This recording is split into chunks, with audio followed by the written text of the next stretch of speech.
and then I went to like do a new game plus after like 3-4 months of not playing it. I was like, I Mm. have no idea where I'm at, what I'm doing. Yeah, anytime I step away from a game, it's a whole new learning curve to come back. Hmm. But Just get into like Fallout or something again. Fallout again, it's one of those games where like I don't love the narrative of Fallout. Like I Yeah, I don't don't love the either. story, so I it's just like hard. exploring. I know. We just go back to play Call of Duty every night. Me and my wife, we just team deathmatch for fucking 3 hours, and while we watch like Trailer Park Boys or some shit. Oh yeah, you have a PlayStation, right? Yeah. See, I was gonna suggest Halo, but no, you Nah, got I mean, PS4 I'm games. original OG. I played the first Halo. Hmm. Used to play that in college back when we had to have our Xboxes in the hallway and all Oh the yeah, Ethernet LAN cords. parties and shit. Yeah, yeah, that shit was fun as hell. Hmm. And now I sit next to my wife, and we're not even connected in the same PlayStation. We have two different PlayStations. Oh, that's insane. Yeah. No, but that's that. And if you're still listening and you didn't turn us off because you don't like games, 3 this minutes of is games. this is the Secret Society of Strangers podcast. I'm here with Josh, What it faithful do? co-host. It do. What it do? We had quite an interesting interview, guest episode coming to you guys. We're just gonna talk a little bit about what our thoughts were, and then we'll let you listen to it. So we had a guest that some people might find controversial. Ooh, suck it. Um, uh, so we interviewed a modern day Satanist. Not only a modern day Satanist, but he said he was what, an archbishop to the church, or not the Church of Satan, but like his brand. His organization. So he is co-founder of the Free Society of Satanists. Mm, They are an anarchistic Satanistic group. And we sat down with him. We had quite an interesting interview that maybe changed our minds or converted one of us, maybe. You'll have to listen to find out. ooh, Uh, but before you guys go grabbing all like the pitchforks and shit and like coming for us, this is really not an interview that we're like getting satanic with. yeah, We we're not pushing really, like the satanic message or religion on anybody and stuff like that. yeah, it's not a conversation for like shock value or anything like that. Like it's an honest conversation more about like morality and the foundations of religion in general. Yeah, I So mean, it all just boils down to don't be a dick. Like that's all I've like every boiled time, everything it down yeah, to. just get that tattooed like right across my chest. Like just don't be a dick. Little bit of a disclaimer: if you are faithful to your religion and you would find talks about Satanism offensive, we obviously do talk about Satanism because that's what he represents. Uh, Yeah. but we really talk more about like what it means to him and like why someone would find themselves leaning towards Satanism versus some other type of religion. Uh, so I think it's a really interesting take on Satanism, and I found out a few things about other Satanism groups that I didn't know. So Yeah, I guess I didn't really know that like Satanism, just like any other religion like Christianity or whatever, had like subgenres of it. mhm. Yeah, so like I kind of always figured it was the one big church in Massachusetts, and like Yeah. everyone's just kind of part of that, no matter where you are. But no, there are different, like you said, like kind of denominations of Satan, flavors of Satanism, if you You can will. be non-denominational Satanist. That I mean, kind of like right. That's I don't know, but like he did say he pointed out some of the like financial like aspects of like other Satanism groups that are kind of dissuaded him from his initial search in Satanism. So, one, if you have questions about Satanism, this is a great episode to listen to. Two, if you are a Satanist in a group that you are maybe questioning, this is an opportunity to find another Ooh. potential group. Hmm. And if you know absolutely nothing, maybe you'll learn something. Yeah, I learned a lot, Uh, and yeah, it's I'm a good still just amount. gonna live my life the way I live it. Yeah. Well, Like, again, so I talk about this a little bit later on in the interview, but I personally just have a problem calling myself anything or like joining yeah, anything.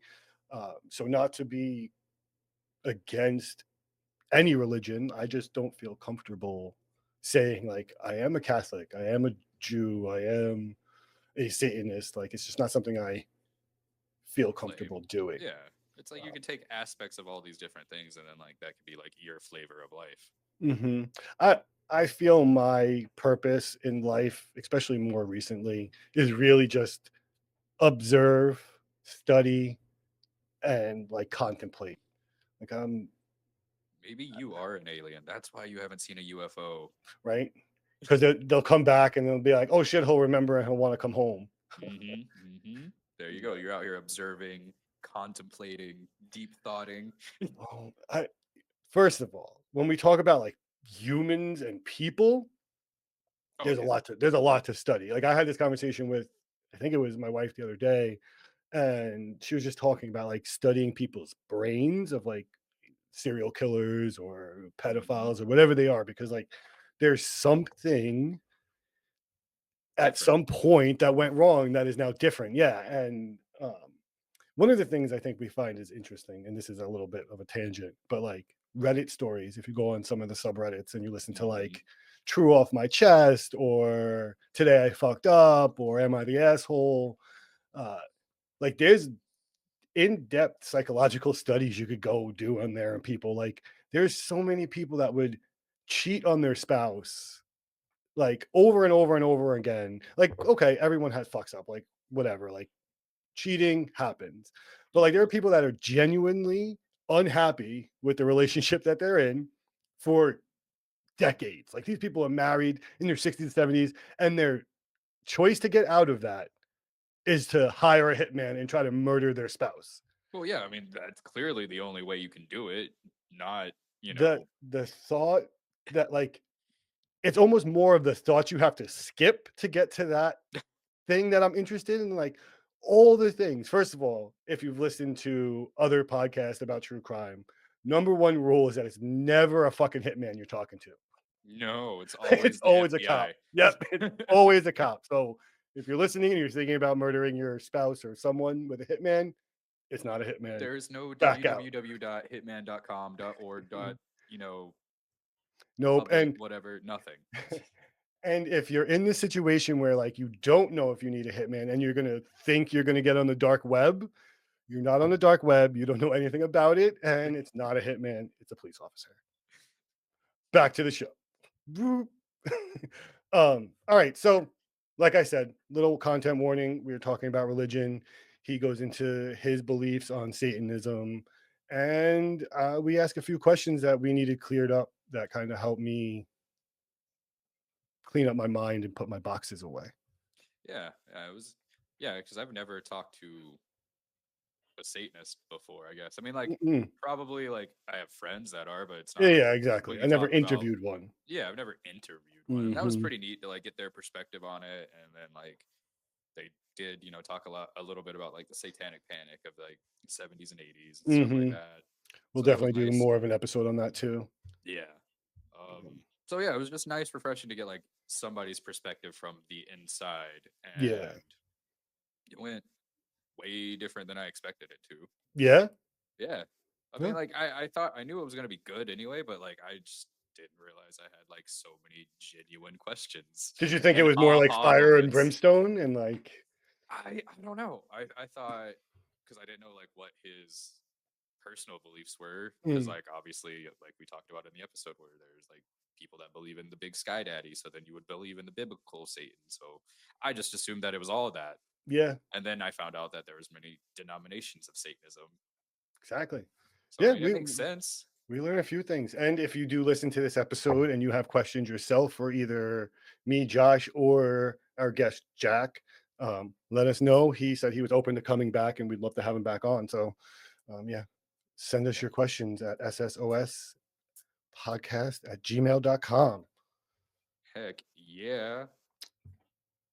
Other business, you know the deal. Like, subscribe, follow, do all the things. Tell a friend. Hit the notification button. Ding, ding. Besides that, Josh, you got anything else? Nah, nothing to plug. We're Gucci out here. All right, guys, enjoy this interview. Strangers from Society Strangers on the internet. The secret. Stranger society. Welcome, stranger. Secret society. Strangers.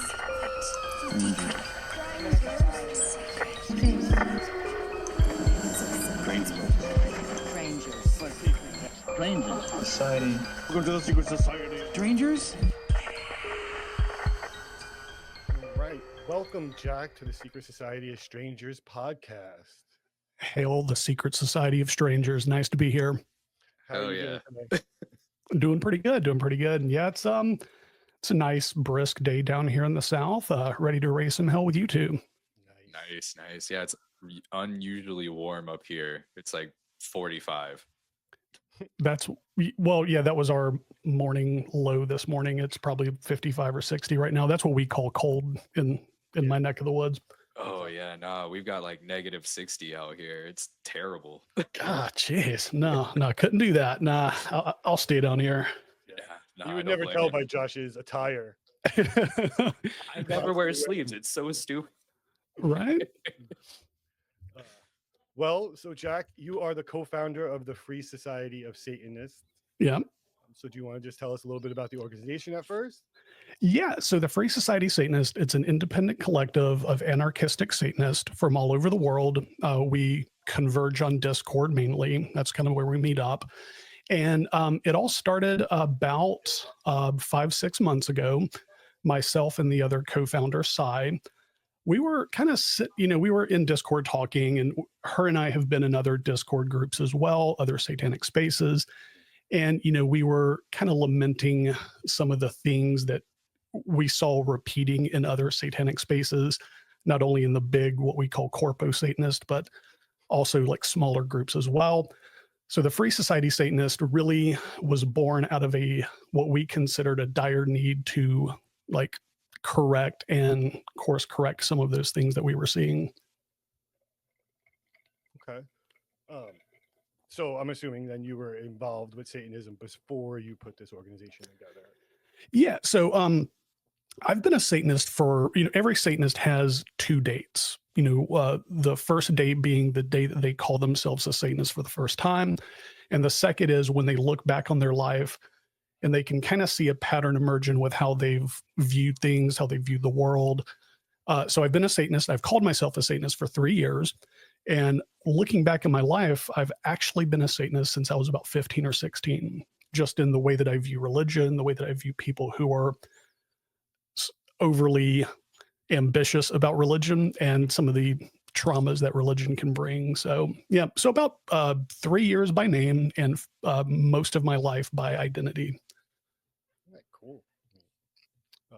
So like as far as what turned you towards Satanism, I know you just said you were from a younger age, you kind of identified with it, but kind of unknowingly, it sounds like. So what yeah, so that clicked. Sure. So every Satanist first date is the day that they really it didn't click until much later in life. So I was born and raised in a Southern Christian church from the time of birth until about the age of 15. Every Sunday, every Wednesday, sometimes twice on Sunday. My family actually had prominent roles in the church. And in that, I grew up around these people. They knew me. They saw me grow up. I was friends with their kids, hung out at their house on the weekends. When we were 13 and 14, a couple of people in church and we started a band. So, I was hanging out at these people's houses quite often. Yeah. What changed was that was around the time that grunge broke. So that's like 1993, 94. And I started growing my hair out long. I started painting my forefingers black, and I started wearing different clothes. The only thing that changed about me was my appearance. I was still the same kid they always knew, and I was still the same kid that was hanging out at their house and going to church. I just looked different. All of a sudden, I was noticing that my friends' parents were not letting me hang out with them because I was a bad influence. Mm-hmm. So I'd hang out with them and be like, hey, hey, Mike, you want to hang out this weekend? And they would always say, no, my mom said I shouldn't do that anymore. And that was before I found drugs. I wasn't even doing drugs at the time. I just looked different. So in my, you just started to create an identity for yourself. And that's, Yeah. And that's about the time most teenage boys tend to, or most teenagers, really, that's not just boys, tend to start forming their own identity. And it dawned on me that if Christians are so easy to other one of their own, what would they do to someone who's not one of them? And that kind of opened the door. They say the bell can't be unrung. And I started noticing more and more subtle things that by about the time I was 15, I went to my mom and I was like, Mom, I just don't want to go to church anymore. And she was a prominent member in the church. And she looked at me and she goes, well, I'm disappointed in you, but I'll allow it. So she actually allowed me not to go to church past 15 once I told her all of these things that were happening. So it's interesting. That's a surprising reaction. I feel like even my not so religious mom, when I was like 13, started trying to push me towards the temple and was like, you're getting, out of control, just like you were saying. I'm dressing different. I started skating, started hanging out with kids, playing handball. And then all of a sudden my mom comes in with the, don't you want to have a bar mitzvah? Don't you want to be part of the temple? No. Now, Satanists, by and large, we actually have an episode coming up on this very same thing in early January, where, by the way, I'm also the host of the Ave Satanis podcast that describes that. But anyway, so Satanism usually attacks and goes after Christianity specifically. Our co-founder, Sai, is a Muslim, or she was a Muslim. So we're actually going to talk about the ways that we really should hold Judaism and Muslim faith to the same pinnacle that we hold Christianity to. And in so doing, talking about the religious trauma that maybe Jewish kids got growing up, because it's much more orthodox, both of those, Judaism and Muslim, far more orthodox than most Christian upbringings. So yeah, we're actually going to do an episode on that, talking about more how we shouldn't just focus on Christianity because it's the easiest one to go after. Not go after, but I mean like hold up to the light, so to speak. Yeah. It'd also be interesting to kind of see from the Muslim and the Jewish community perspective on like what their thoughts are, because I don't really hear much. Yeah, you don't hear much about it. Yeah. Satanism. And the reason why you predominantly hear Christians and Satanists go after each other is because we do live in America. And if you're listening to this podcast and you're outside of America, the evangelical right is responsible for making a lot of the laws and rules that we are forced to go by, like the abortion ban, all this stuff. So we feel like it's an easy kind of one to pick at because they're the ones making laws that govern everybody, not just them. So, yeah.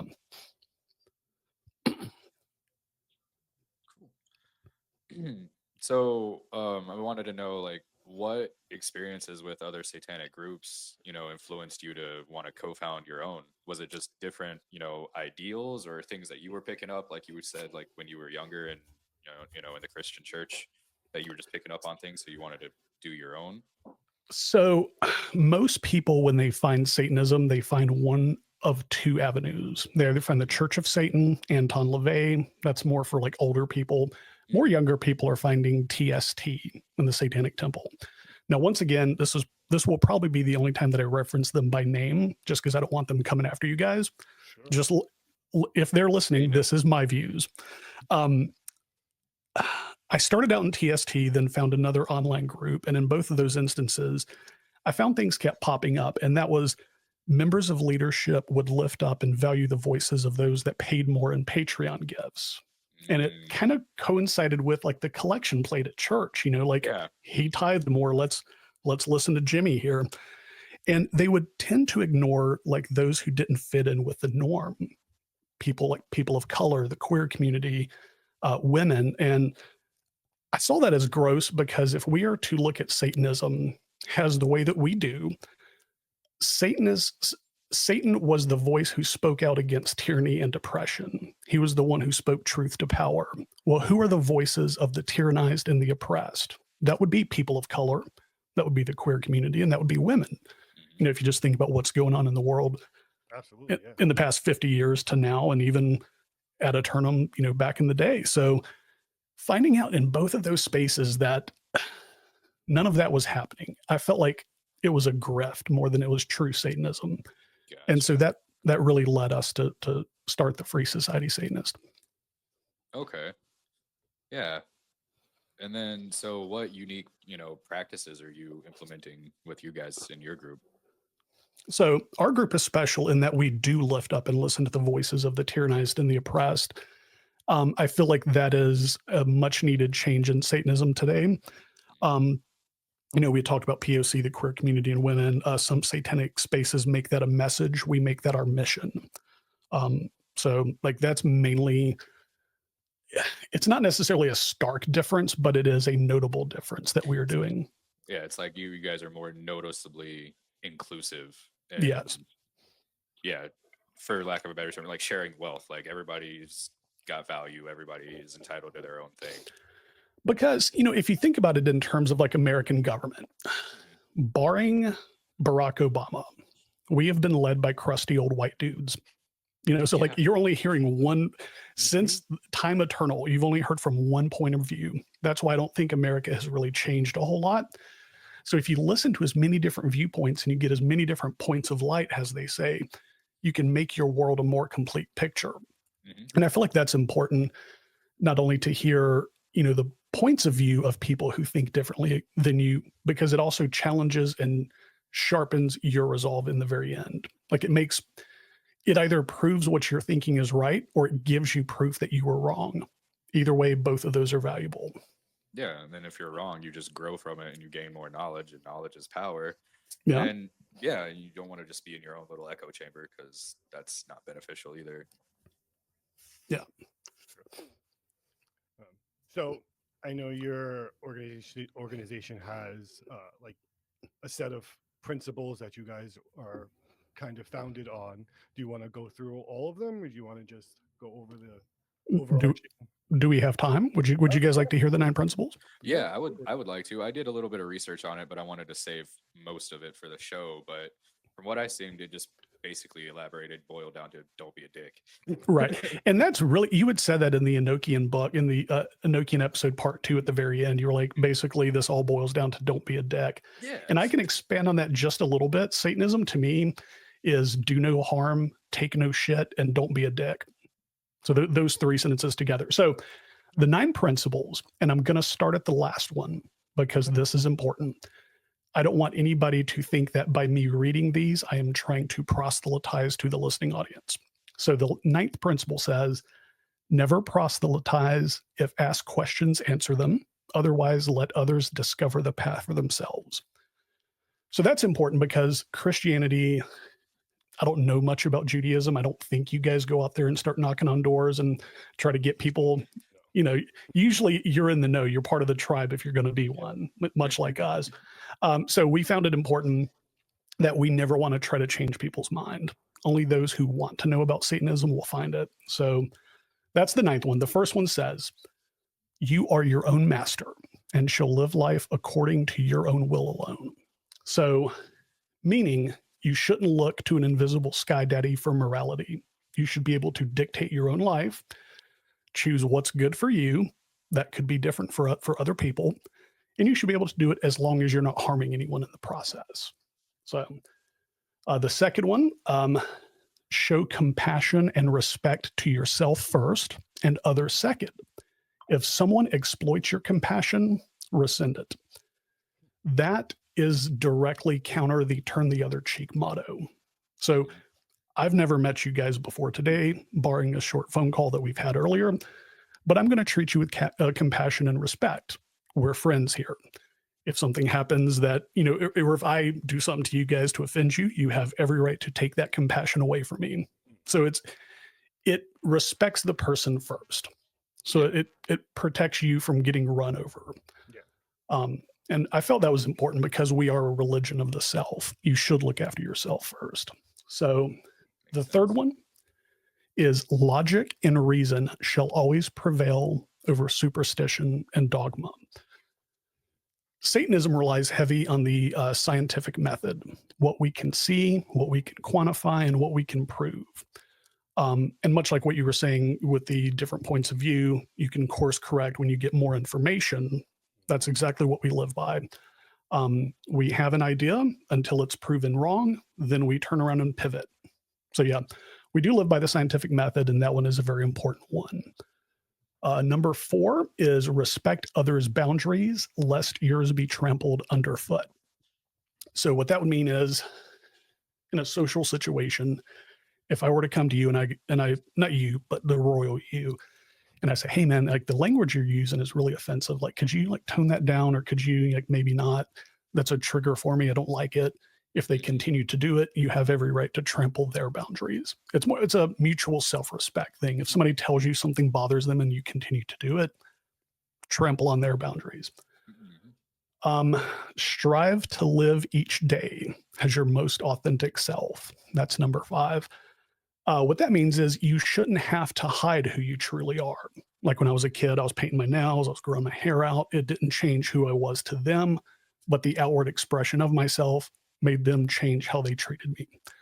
So you should really like live each day as your most authentic self. You should never water yourself down or try to like dilute yourself to fit in with people. If they don't want to take a piece of you, they don't want all of you. So it's really just about being your own self. Give me 1 second. Sure. Oh yeah. That last one is, I feel like that's hard outside of religion, outside of everything. Like even just Yeah. going Being to a work. person. Yeah. Like it's hard to not just want to assimilate. Like human nature is to not stand out. Like we want to be part of the group. So I, for one, love the fact that you're promoting individualism and Yeah. Oh yeah. self-expression, Individuality is especially. so important. And so you guys did, I'll give a little inside baseball to the listening crew. You guys did send me a list of questions. I did ask for them because I tend to ramble. It was there mainly to reel me in. This next one we'll probably be getting into quite a bit coming up here later. Number 6 says, indulge without excess.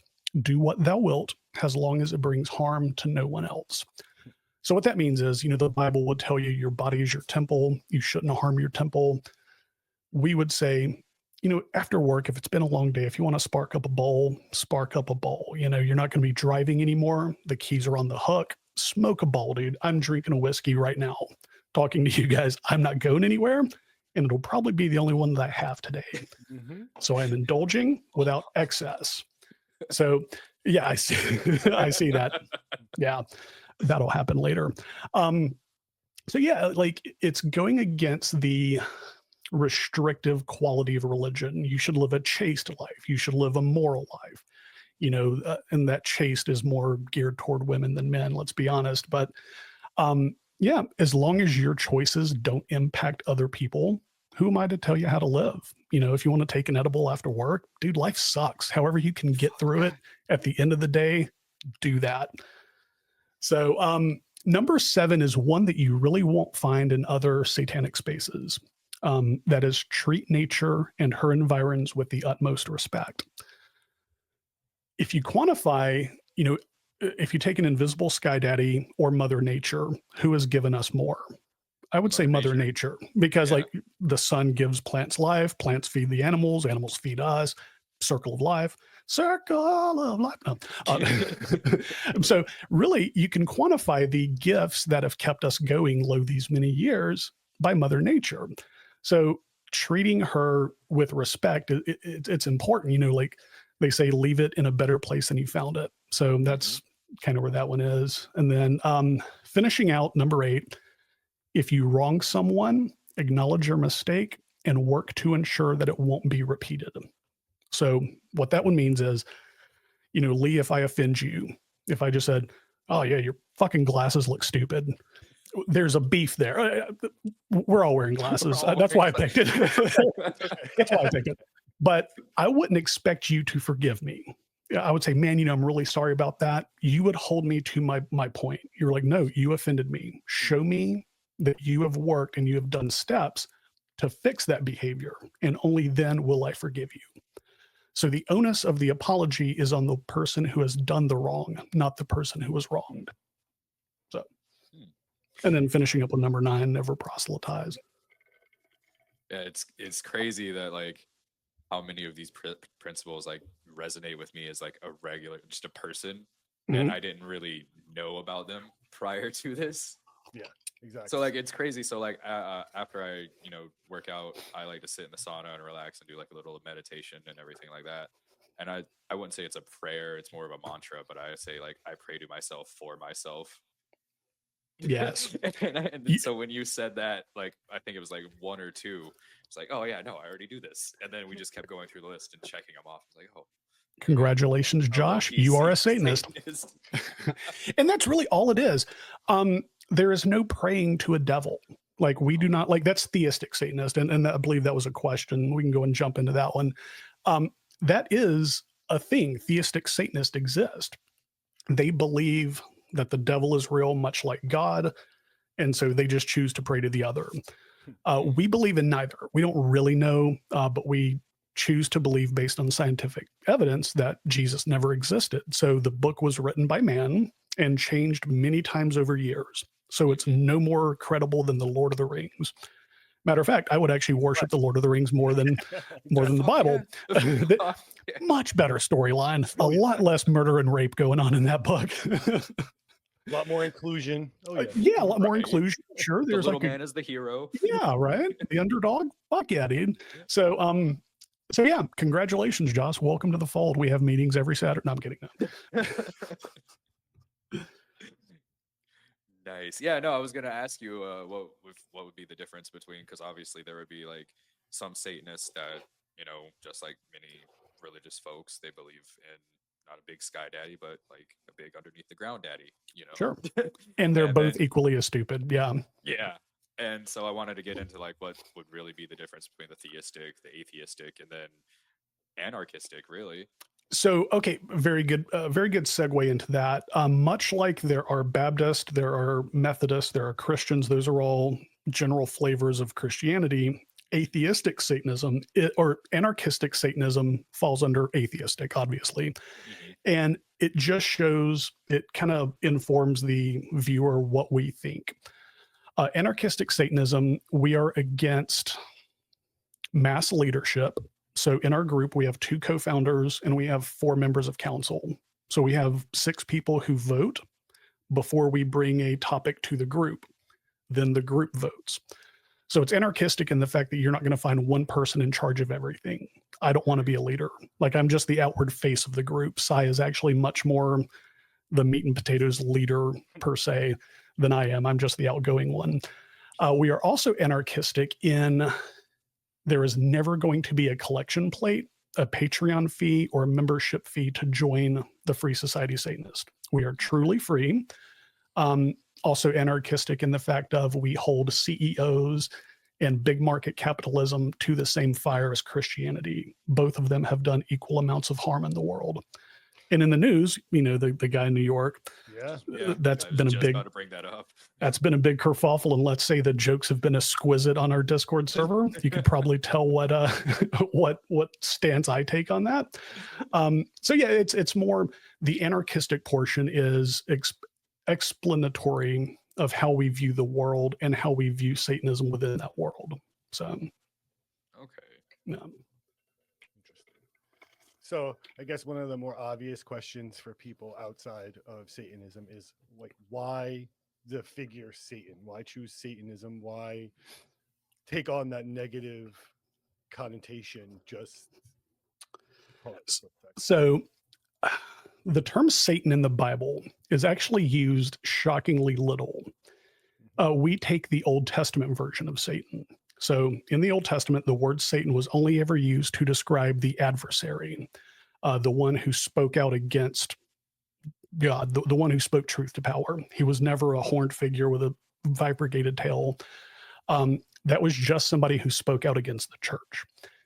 And in today's world, with the satanic panic of the 80s and 90s and how the church wants to unify their people by giving them a common enemy, Satan, okay, we'll be that enemy. We're already against you. Like we see what you're doing here, so we'll take that.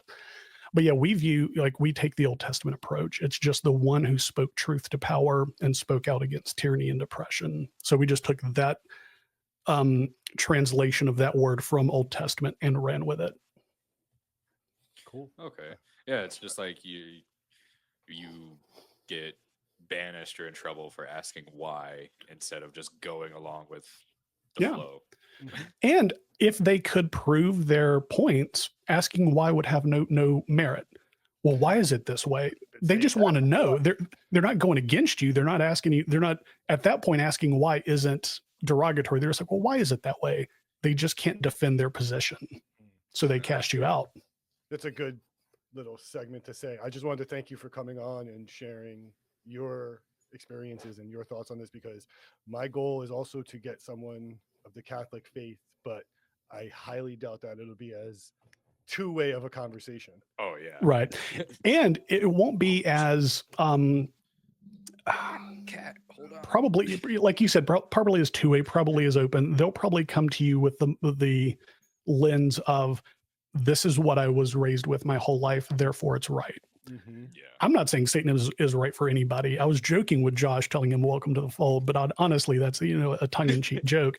Literal But yeah, light bulb moment. Oh, because you have your two awakenings. yeah. The Discord link to join the server will be at the very end of the show. No, I'm kidding. I'm Plug kidding. away. No. So do you address any like misconceptions or like fears of like, or like, the old tried and true, oh, you guys sacrifice babies and do blood orgies and shit like that? That's a very good question. So to address the common misconceptions and fears surrounding Satanism, I don't. I have found that if somebody has a preconceived notion about Satanism, that's on them. The satanic panic of the 80s and 90s really made it seem like we were out here drinking baby's blood, killing goats, wearing black robes and having candles and seances and shit. So I found like you're not going to be able to change most people's minds with misconceptions. That's why I said only people who want to find Satanism find it. If I were to go preaching on the street, so they're like, Satan's the only way, like, a manic street preacher, but in reverse, Right. no, people would look at me like I was a fucking idiot. And I would be one. You want to pause for a second? So in my town, every Tuesday night, there is a group of Jesus people on one corner and then a group of Satanists on the other corner. And he literally just holds up a sign and says, Satan loves you, to their Jesus loves you. I don't know if this would be like giving too much info away. Does the listening audience know where you're from? Have you mentioned it before? Yeah. I'm from Pennsylvania in Phoenixville. So we have it's a very liberal community, like tucked into conservative Pennsylvania. There's like we have rainbows painted in the street. Our mayor's openly gay. So like our town's super for it. So when someone stands on the corner and preaches, someone's gonna tell them that like, no, you probably should go somewhere else. Our co-founder is from Norristown. Oh, like down the block. Yeah, right around the way. Sure. She's probably drove through Phoenixville and seen them. I'll have to ask her later on. We're going to have a meeting, a Discord meeting about a logo change. So I'll have to ask her about that. Or they're in your Discord already. Yeah. But hopefully so, hopefully at least the Satan loves you sign, because what they're doing there, and I can tell you why they're doing that. They're showing how stupid the other signs are, because like we use Satan in that way too, to show the lunacy of church signs. Like, God hates fags. Satan says they're all right. They're pretty cool. Like reading that on a sandwich board is equally as goofy as having a sign that says another person hates them. Mm-hmm. So brings up a good point. So like, would you really consider yourselves like a religion? Or more like a belief system? So Satanism is a protected religion. It is a government recognized religion. We do, unlike the church, pay our taxes. We always will. And Anton LaVey, even though we don't really align ourselves with Church of Satan, he started that. He said, from time eternal, the Church of Satan will always pay their taxes. So I always thought it was ridiculous that churches don't pay taxes. Right. And then mega churches, and then I could just go on a huge soapbox tangent about that. There's no greater evil in this world than a mega church. Yes. Again, whole tangent, but I don't even understand how people end up involved in that. It's just like a massive cult. See the grift from the get-go. Josh had a very good point there. Yeah, it is a massive cult. It's a money-making. It's a Ponzi scheme, is what it is. Well, like I grew up in the North Carolina, so like I'm used to like the hustler preachers, the collection plate, and then like you only put in like $2, and fucking Jimmy's family put in like $100. So they Getting must be back- more Christian than you. Getting back to my point, that has also happened in a couple of satanic spaces too. The Patreon fees. Oh, he's a $10 subscriber. This guy's a $2 subscriber. I'm going to listen. He gets more of my ear. Yep. Yeah. It happens even here, and it's sad. So It's essentially, crazy that you can't get away from that kind of stuff. Well, they right over fine, here. so- I was just going to say, it sounds like you've kind of built an anti-corruption Yeah. I'm here for kind it. of organization. So I work a day job. I don't need people's money. I don't even want to get rich. I've been broke my whole life, and I'm 44. I not like money ain't going to help me at this point. I don't fucking need it. And what we do is, so I pay for merch out of my own pocket. Any merch that we sell, the profits go to our fundraisers. So I'm even paying money out of my own pocket to keep this stuff rolling.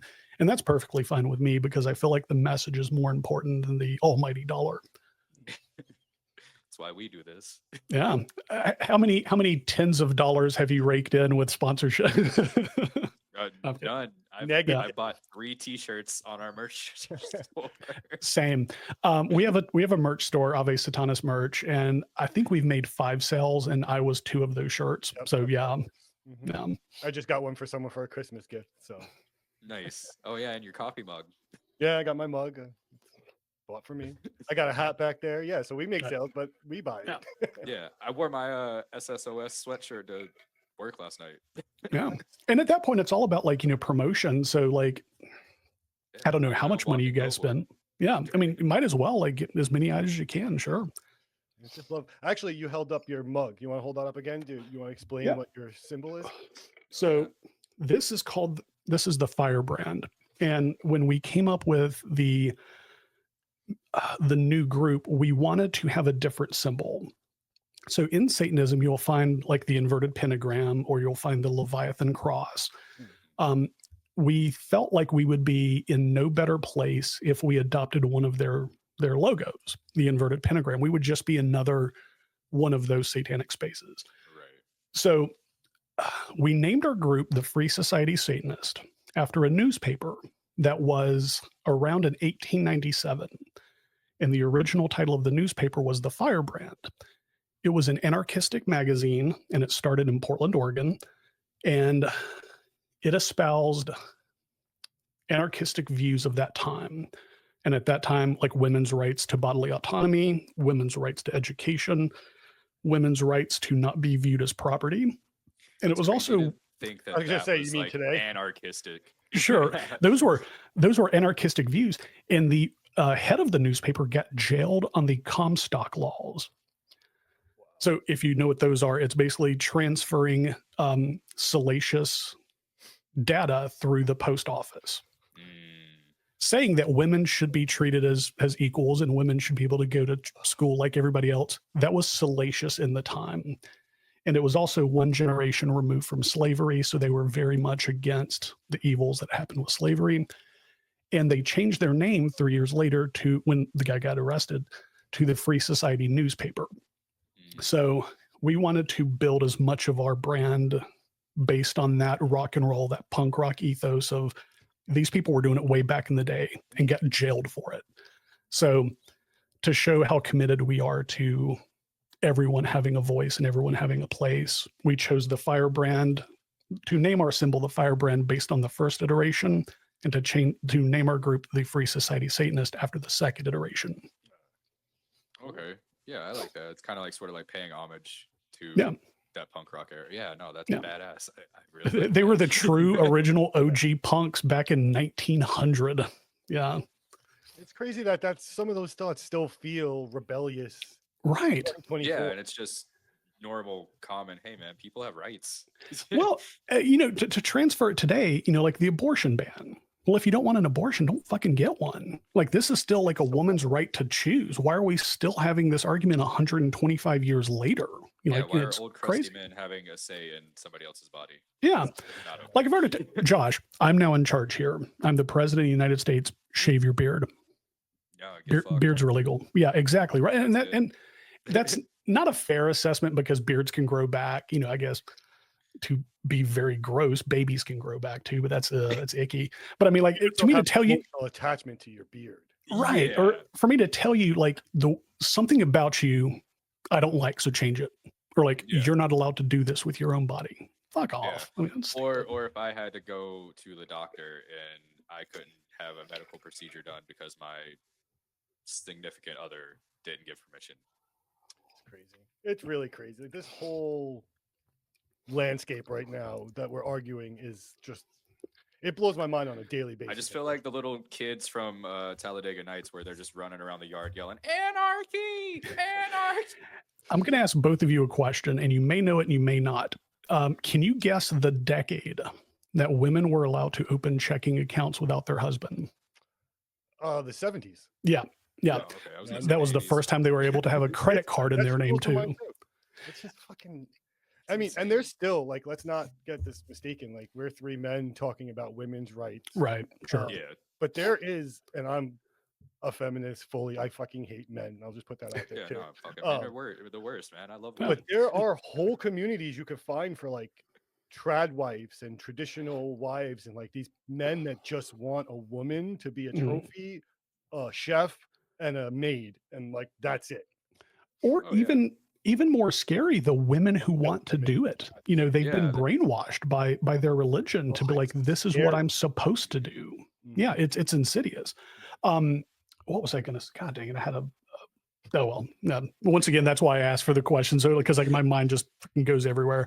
But I digress. No. But yeah, no, that trad wife thing, it's disgusting on its face because men expect it and women are actually okay with doing it. It's like there's no if you want to show your kid how to be a subservient like servant, then I guess cool, but it's only instilling in them that same thing. You're only building another generation of slaves, so to speak, for the wife role. And it's saying it's okay to treat people like that too. That's just gross on both fronts. Yeah. You actually brought something up that isn't a listed question, but I have a question. Okay. So like dealing with children and the satanic image, like, do you have an issue explaining your beliefs to children? I think children get it on a fundamental basis, but with like the imagery of Satan that they're probably exposed to. And like pop Right. culture and stuff like that. Well, if you're talking about explaining it to your own children, or you're talking about explaining it to a group of children. Ooh, I guess yeah. my children in general, because that's what Okay. I'm experiencing with, but my child knows. My child's been to the temple. My child knows. We would never try to approach like a school group and say this is what Satanism. I didn't think you would. I just meant like if a child approaches you with a question, here's just like hell Satan. So what we would do is a true Satanist would raise their kid to question everything, even them. You know, like if you think what I'm doing is wrong, question me about it. But question everything, think for yourself, draw your own conclusions about the world. And that will come into play more as the kid gets in the teenage years. Because like a 5-year-old kid, what do they really know about the way the world works? They're still kind of talking about toys and stuff. Mm-hmm. But if they see their parents, you know, saying hell Satan and throwing up the devil horns and listening to Cradle of Filth or whatever, like that just becomes normal to them. Like they don't necessarily see that that's, oh, you threw up the horns, you should listen to the episode. We have Danny Filth did a commercial bumper for us. That's it. Danny Filth is a friend of the pod. We're trying to get him in. But no, so I would just explain to a kid, you know, if you're a Satanist and you have kids, you would do well to tell them to challenge and question everything. Find out what works for you. And if later on in life, if you want to be a Christian, that ultimately is your choice. But yeah. I told my child she has to read all the books. She has to read all of I told her, well, I'm doing the same thing. I mean, like I know I'm not going to pick a camp, but I am an objective observer who wants to have an opinion and wants to voice his opinion. So I feel it's necessary that I at least have the background to know what I'm talking about. There's a very good YouTube video called A Satanist Guide to the Bible. And it's done like a children's show. It's done like a felt cardboard cutout.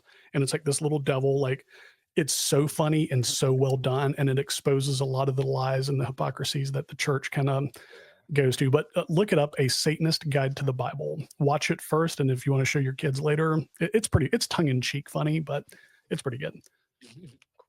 Nice. So what do you guys, you know, like rituals, like, do they play a big part in your practice, or could you describe any typical rituals other than the broad what everybody thought of like during the Satanic Panic, that you guys were just in black cloaks, bonfires, and weird shit? So ritual plays as big or a little part of your life as you want it to. I am a actual reverend. I am a cardinal peccatum, which translates to cardinal sin. I'm actually a reverend in the church. Ritual, I have performed an unbaptism ritual, and all that is really two people talking, and I ask them 4 questions. Do you promise to live this day unburdened by the superstition and dogma that once ruled your life? Do you promise to live from this day forward through your own will alone, making choices that benefit you and no one else? And I forget the other 2. I had them written down. But the ritual itself is basically a call and response, just like a baptism.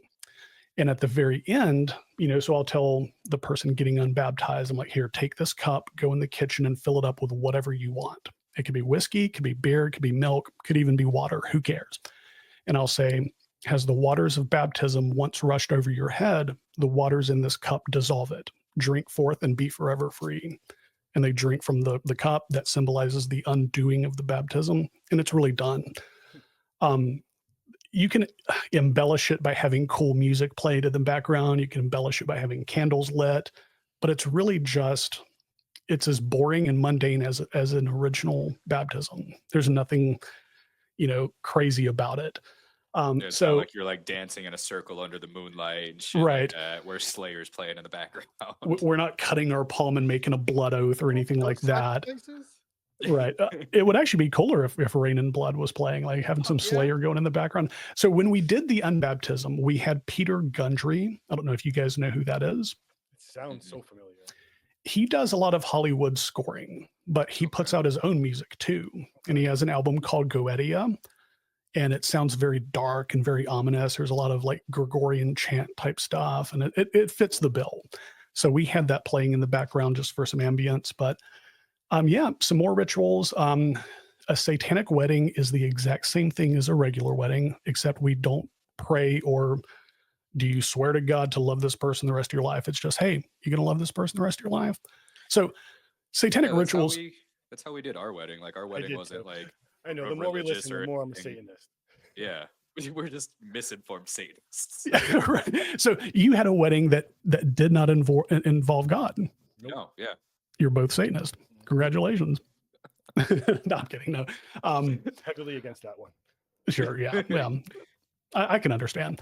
But yeah, no, other rituals. So like every day is a ritual. Waking up is a ritual. Having breakfast is a ritual. Having your morning coffee in that favorite mug that, you always use, drinking Coke with your whiskey in the same cup. Everything's a ritual. So Hollywood definitely makes it seem like it's a lot more spooky and surreal than it actually is. Right. It's not like you guys are like reading the Necronomicon and summoning demons and shit. No.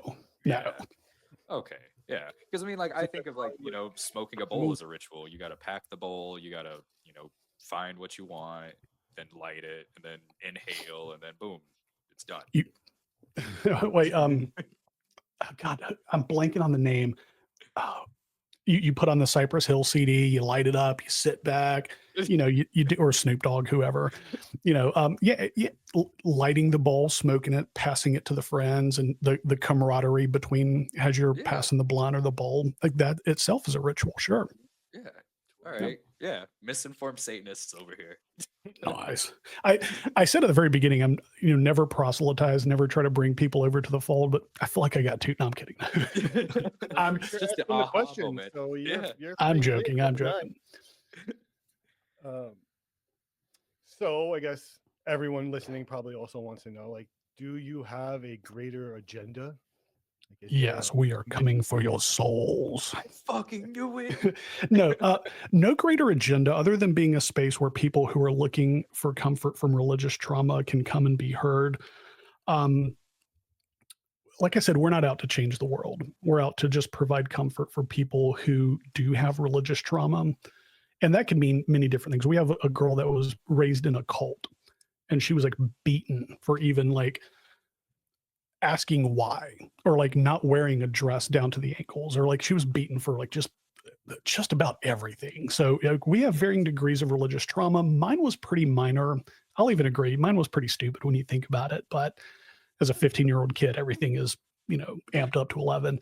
But no, we're the only agenda we have is just to provide a safe space and like provide a place of healing for people who have gone through that and who also align with like what we espouse. Kind of how we pick guests. Pretty much.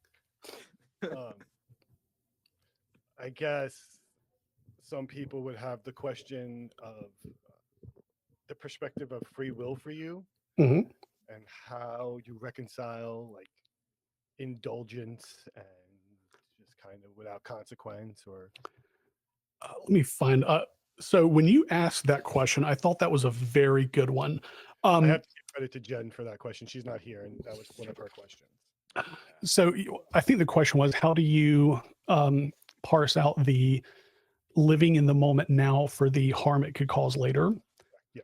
So I guess I was going to ask clarification, but I guess she's not here. Do you mean like the drug use and the drinking, the health effects it can cause later? I guess. Yeah. I think, Yeah. So like I said, you smoke what, daily or every other day or Daily. daily? Okay. I drink probably 4 shots of whiskey a night. I'm not pounding them. I'm not getting blind drunk. I'm just there kind of, I kind of like the taste of it. So Yeah. I think the answer to that comes with the indulgence without compulsion. It's not a compulsion for me. I don't have to sit here and power chug whiskey to be normal. It's something I like doing. It's something that I do at a very low and like measured path. So to that end, I don't really think about things in terms of like the future. Live in the now, because that's really all you're promised. Hell, I could get hit by a car tomorrow. Yeah. You can sit here and plan things 3 weeks, 2 weeks, Yeah. fucking an hour from now, and it's not guaranteed. So another thing that I wanted to point on that is, so Christianity would tell you to live a chaste and moral life, like don't drink, don't do drugs, don't do this and this, for the promise of an afterlife. That is a death cult. Like all your rewards will be in heaven if you live like this right now. Well, what if you live like this right now and you die and you just become dirt? Like Yeah. you have negated your ability to have fun, to experience pleasure for the promise of what? So yeah, I would answer like that. Like I don't really, and I would hope most Satanists don't hit it as hard for it to become a problem and it become a health issue. I know drinking is a health issue, much like smoking, but I counter it by eating good. I counter it by exercise. I counter it by the other 23 hours of a day I'm not drinking. So I don't know if that answers it or not. I think, I think that answers it. And I think also just like when you were going over the 9 principles, that may have answered it a little bit for her too. I don't want to speak for her, but I think some of that was geared towards like, how do you reconcile the impact of, let's say, like smoking weed on your family or your friends. But I think you kind of, in the 9 principles, you're responsible for yourself. Yeah. And my wife doesn't drink. She drinks probably 2 times a month. Like we'll go out on Saturdays and we love Mexican food. So she'll get a margarita with dinner, but that's it. Me, I have my own dedicated like shot glass. I have my own dedicated whiskey glass. So I'm definitely more of a drinker than her, but I don't make it her problem. And like what I mean by that is I'm not going to have 4 drinks and go, oh crap, I forgot something at the store. I'll be right back. And then just get in a wreck and die. And now she has to live with the consequence of my choice. So yeah, when I do it, I know I'm going to be home. I know I'm not going out, and I don't even really get drunk when I drink because I go so slow with it. We've been going for 50 minutes and I still have most of the glass left. So yeah, it's not like we're a fucking power hour and right. Yeah. That, if you can't control yourself, why do it? right. Yeah, indulge to a point. Yeah.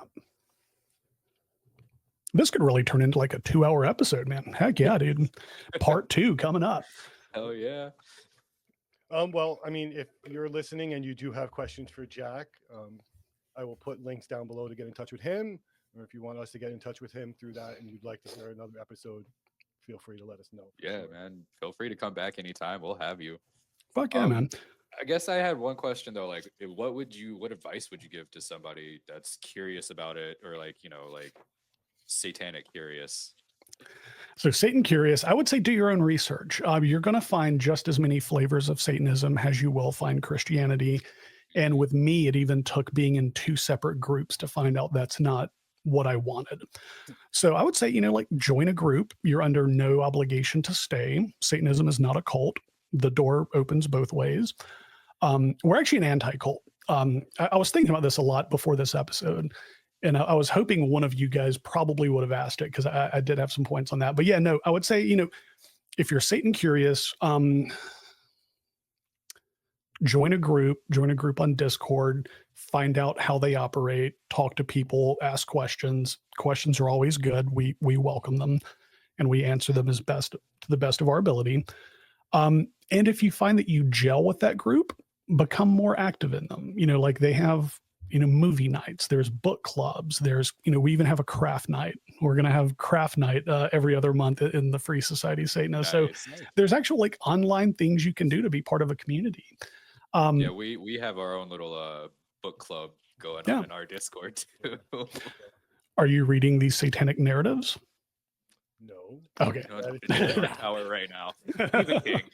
Sure. But yeah, no, the best thing to do is jump right in. If you feel like that's something that you want to do and you want to be a part of, find a group. Ours is a pretty cool place to start. And if, you find that your views are different or your views don't align, there's about 4 or 5 other groups out there that will probably be your cup of tea. So I know you had said when you were younger and you were part of the church, you kind of felt pressure from the outside when you started to change your appearance and stuff. Do you feel any pressure or judgment as an adult openly admitting to being a Satanist? Like, have you lost any kind of potential job or anything like that because of No, and only because we don't feel the need to outwardly advertise. Now, I say that with a caveat, and I'm going to move my camera down. I am wearing a shirt that says satanic anti-fascist, but it's so bad. I'll send you the link for it. It's pretty fucking cool. But no, when I'm at work, the only thing that I wear is the necklace, and that's the Firebrand, the same thing that's on the mug. I can tuck that under my shirt if I need to. I don't tell people that don't need to know. And I would suggest anybody who's getting into Satanism to do that as well. Don't make it your outward personality. Don't make it be, like people don't need to know you're a Christian. People don't need to know you're Jewish or a Muslim. It really impacts nothing about how you handle daily life. Yeah. So it hasn't impacted any jobs. It hasn't impacted any friendships. The people that I know would be cool with finding out this information, I've told them. But the people that I know, like my parents don't know, my mom and dad, there's no need for them to know because it would only cause strife. Yeah. So, like I said, I'm wearing this shirt on a Saturday, but I'm not going anywhere. So it's just, it's just around the house. But I think that's actually a little bit of good advice for people if you're looking to get into it. Like, don't broadcast it. Don't be your life. Yeah, people yourself. that will know, and you don't have to go out there and be like, I'm on my soapbox and on the corner with your little signs. Right, because you're never going to change anyone's mind arguing in the comment section. No. You're wrestling with a pig. Wife. God, tell my wife.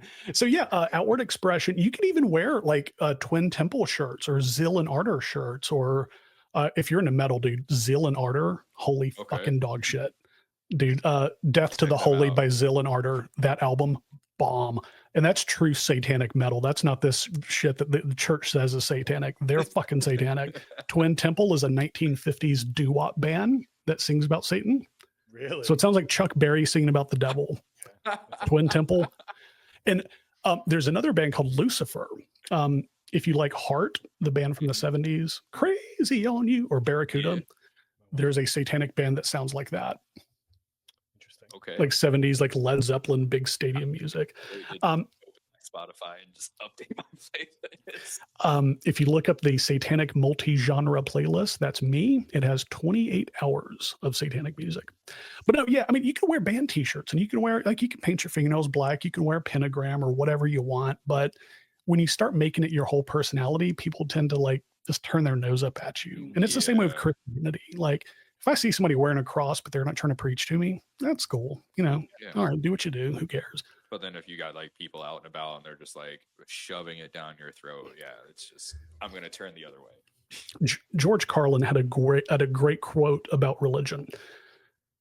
Having religion is a lot like having a penis. It's okay to have it. It's okay to be proud of it, but don't go waving it around in public and don't go shoving it down kids' throats. 100%. Yes. Yeah, most of George- us listen to that except for, Catholics. Right. They're with it up until the end. Yes, the last sentence. Yeah. Yeah, I'll tell you, I have a few satanic like t-shirts. I have one that says like Hail Satan and worship women.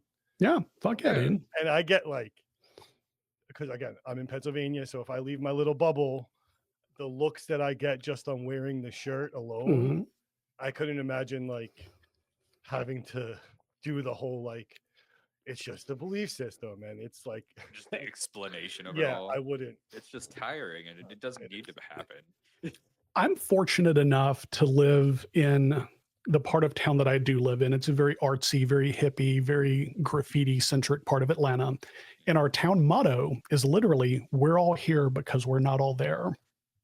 So me wearing this shirt, if I were to walk a mile in either direction, it wouldn't be the weirdest thing somebody has seen. Yeah, in So- my immediate town, they would love it, and I probably get compliments. It's like, Yeah. leave But that you town go. border. Yeah. It's Oh yeah, no, I'd go outside, step on my stoop with that shirt on, and I'd just be ridiculed. Fucking good old North Dakota. there, man. No. Not enough people up there. Fuck no, dude. You would step on your porch, you wouldn't even see anybody for like 3 hours. That's true. 'Cause it's so cold. My kind of thing. Well, I mean, again, thank you so much, Jack. I really appreciate it. Definitely opened my eyes a little bit to some things that I wasn't 100% sure of. You know, Heck yeah. I think my beliefs Life. all line up anyway, and I just wasn't sure. Yeah, and most people tend to like once you explain it to them, and once like especially with the 9 principles, what I like to do is I don't like to tell people what they are. I'll always approach people like I'm gonna read you 9 statements, and I want to see if you agree with them, and then I'll just read it to them, not even telling them what they are. And most of the times they'll agree with like 8 out of 9 of them, and I'm like, well, That's how it was with congratulations. me. I was like, yeah. Well, yeah, it's hard to read them and like disagree, and I really would be upset with people who did. If Like, they how could disagreed you? with it, yeah. How could Sure. you disagree? It Um, makes the most sense. because ours anyway, and I wrote most of them, ours are centered around the self. So if you disagree with like treating yourself with kindness and respect first and then putting that out to other people, like if you disagree with that, like that's just kind of dumb. But yeah, so it's a lot more benign and a lot more not as overt as what Hollywood and the church has made it out to be. So yeah, it's pretty much just looking out for yourself and doing what you want because ultimately you know what's right for yourself. Yeah. And as far as you were talking about the 9 principles, and the one that strikes me is the respect Mother Nature. Yeah. Because personally, that's how I look at my belief system. Like I respect the earth and nature before all. So to give you a little insight on my life, so I'm a land surveyor. I don't know if you even know what that is or not. yeah. If you ever see the guy on the side of the road with a tripod, the other guy's holding a stick. Mhm. So we work daily in the woods. My office is the woods. And when I was coming up with the 9 principles, and other satanic spaces don't mention that, I was looking around at a stream. I saw 2 deer kind of running off into the distance, and it was just a beautiful spring day. And I thought to myself, this is as close to heaven as you can get, just being in nature. And I realize I said heaven, but it's the most serene you can get. I know what you And mean. yeah, Like sure. that place. your happy place, your zen Sure, spot. yeah, your happy place. Heaven Well- can be wherever you want it to be. And Yeah. I think you might have. For me, it's kinda- inside of a dispensary. They just smell so good. It does. I think you might have touched on this before. One last question. Yeah. Like, so what is your personal belief, or like or the organization's belief on like the afterlife? So I can actually answer a broader brush for Satanism in general. You just die. You go in a That's box it. or you go in an urn and you cease to be. Anything other than that would be espousing the idea of superstition, because we don't know. Like, science hasn't told us, yes, this is what happens. So we do know that when you die, you just decompose, you become plant food. So right now, as it stands, when you die, you die. That's really about it. You are remembered. There is an afterlife, but you are only in the way that you are remembered. When people speak your name, people say, oh man, Jack was a good dude. Like, he helped me out. That was 15 years down the line. I'm still alive in their memory. That's the only way you can truly live after death, Or is the through things other we make. people's memory. I like to think like the art we make and the things we Yeah. make Yeah. keep us alive. But I do have an existential personal crisis going on with my belief in the afterlife, because for a long time, 100% in the camp, you're dead, you're dirt, it's dark, you're done.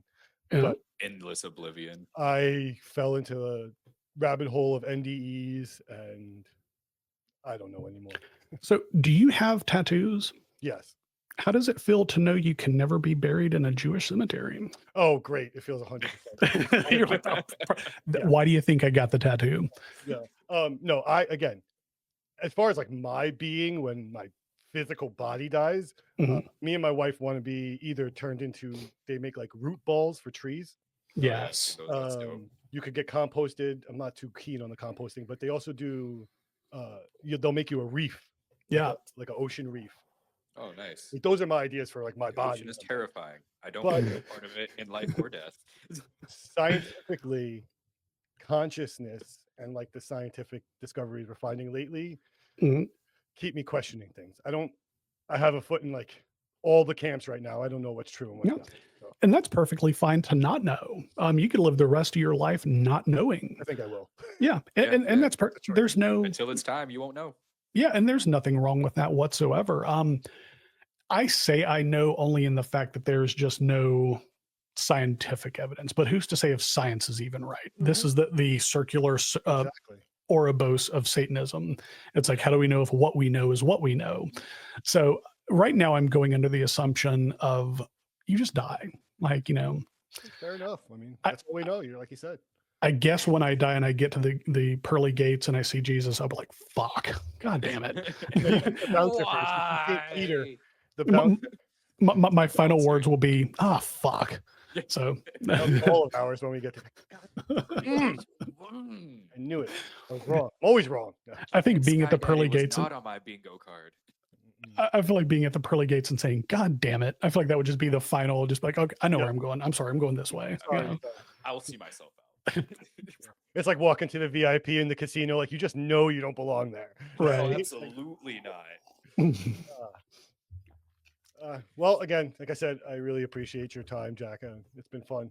Yeah. Is Hell yeah, there man. any thing you want to plug, like podcasts or anything like that? Yeah. So I am the host of the Ave Satanas podcast. It's on every major podcast space other than YouTube, iTunes, Spotify, Castbox, whatever. The Ave Satanas podcast. You could find out information on our group at www.freesocietysatanists with an S at the end .com. There's a Discord link there to join our Discord server. And if, like what we were saying before, if you want to like find out if Satanism is right for you, join a group. There's no obligation to stick around. But yeah, kind of nosy around on the Discord and just kind of see what people are all about. And it'll be us mainly sharing photos of our cats and our dogs, talking about Satanism occasionally. So it sounds like our Discord. It's a Discord based on Satanism, but really driven by cat and dog pics. Or, Global Order of Satan. We are just about to be merging with them. We're going to be their Southeastern group. You can find out information on globalorderofsatan.com too. Nice. Yep. Awesome. Sounds good, man. Again, thank you. We appreciate you. And I mean, we'll probably be talking soon because I'm sure we'll have questions or listeners will have questions. So we'll be in Part touch. 2 and stuff like that. Part 2, part 3. Anytime you need us, Oh, I was definitely saying I'm gonna definitely jump on your Discord and peek around. Like, yeah, dude. Once we're done here, like, yeah, there's that website has a link under who we are. It'll say join Discord. And yeah, I'll be here at my computer, so I'll fast track you in. Nice. Awesome. This is the second. Okay, so I've done a podcast before where the girl who was doing the interview was neutral on the idea. I read her the 9 principles, and she was like, well, after the research for the show, I felt like if this interview went well, I was going to join. I was like, holy crap. And she sprung that on me at the very end. I'm like, well, I'm glad I did good, whatever. But it's not my intention. Like, we're not here really to try to bolster numbers, because that's not what we do. But it's always cool. That it happens. Yeah. If it checks boxes, it's checking boxes. And like you said, go check it out. If it's not for you, it's not for you. Yes. So yeah, I'll leave you guys with this, man. You guys have been awesome. Anytime you need the Satanist perspective on things, feel free to hit me up. I'm always around. We're doing our show as well. And until next time, guys, hell Satan and hell thyself. Hell yeah. Thank you for listening. If you would like to join us as a guest, suggest a topic, or have a story you want us to share, we'd love to hear from you. Email us at ssospodcast@gmail.com. For more behind-the-scenes updates and exclusive insights about SSOS, make sure to follow us on social media. And don't miss out on the fun. Be sure to subscribe to our YouTube channel. Again, thank you for listening to the Secret Society of Strangers podcast. This show is an independent production, researched and crafted by our passionate team. But we couldn't do it without all of you. We truly appreciate your support. Embrace the unknown, for not all secrets are meant to be kept. Farewell, strangers.